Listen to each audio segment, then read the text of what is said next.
আমার বক্তব্য অত্যন্ত সংক্ষিপ্ত, কারণ এরপরে বক্তব্য রাখবেন আমাদের চেয়ারম্যান ভারপ্রাপ্ত চেয়ারম্যান।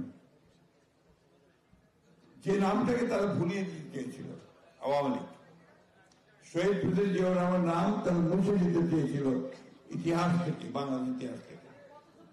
আজকে যে নির্মম পরিহাস, তাদের নেতার মূর্তি ছবি যেখানে আছে বাংলাদেশের জনগণ সেগুলো সমস্ত নামিয়ে ফেলেছে, আর শহীদ প্রেসিডেন্ট জিয়াউর রহমান বীরত্বের নাম সবার সামনে ভেসে আসছে, তাই না? কেন?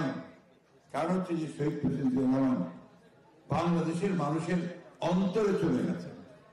যে কথা আমরা সবসময় বলি যে তাকে যতই তোমরা ভুলে দিতে চাও, তার নাম যতই মুছে দিতে চাও, তার নাম বাংলাদেশের মানুষের অন্তরে প্রবেশ করে আছে।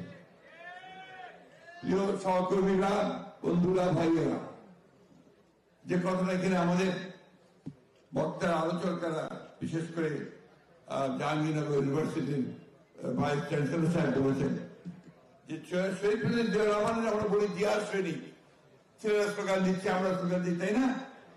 জিয়ার সৈনিক তখনই আমরা হবো যখন জিয়াউর রহমানকে সত্যিকার অনুসরণ করতে পারবো। তার যে জীবন, তার যে কর্মজীবন, তার যে রাজনৈতিক চিন্তা, সেগুলোকে যখন আমরা বাস্তবায়িত করতে পারবো, সেটাই হবে সবচেয়ে সৈনিক হওয়ার উপযুক্ত কাজ, তাই না? তো সেখানে সবচেয়ে বড় জিনিস কি ছিল?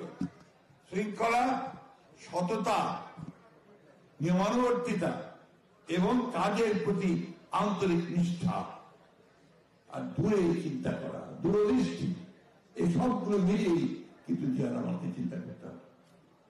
আমার ভাবতে অবাক লাগে যে ওই সময়ে যখন গোটা পৃথিবী একটা ভিন্ন চিন্তা ভাবনা মধ্যে ছিল, সেই সময় যখন তিনি রাজনৈতিক দায়িত্বে পেলেন, সেই সময় তিনি চিন্তা করে ফেলেছিলেন যে বাংলাদেশকে বর্তমান থেকে তুলে ধরতে হলে জনগণের পার্টিসিপেশন যে সবচেয়ে বড় কথা।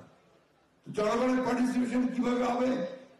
আগেকার রাজনীতিবিদরা আমাদের মধ্যে বক্তৃতা করত এবং আপনার জনগণের কাছে নির্বাচনের আগে যেত। উনি তা না করে কি করলেন? উনি একদম পায়ে হেঁটে পথ চলা শুরু করলেন, খাল কাটা কর্মসূচি নিলেন।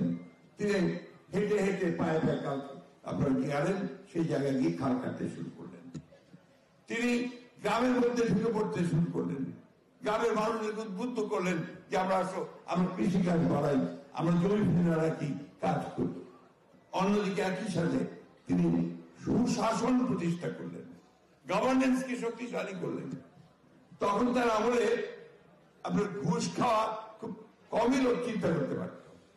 এবং নিয়মানুবর্তিতা কি বলি, আমি তখন আপনার তৎকালীন উপপ্রধানমন্ত্রী হিসেবের সঙ্গে কাজ করছিলাম।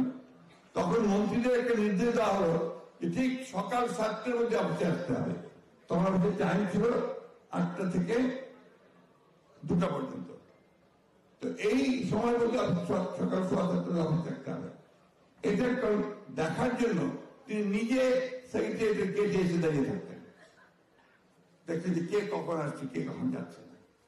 তিনি মন্ত্রীদের জীবনযাত্রা দেখার জন্য, কে কত কিভাবে জীবন চালায় তা দেখার জন্য তিনি মন্ত্রীদের বাসায় গিয়ে বিকেলে চা খেতে শুরু করলেন। প্রত্যেক মন্ত্রীর বাসায় গিয়ে গিয়ে তিনি দেখতেন, অর্থাৎ তারা কিরকম জীবনযাপন করছে, কে কত টাকা আয় করেছে, তার বেতনের বাইরে সেই জিনিসগুলো দেখার জন্য তিনি কিন্তু সেখানে দিকে আসেন। এই জিনিসগুলো কিন্তু আমাদেরকে মনে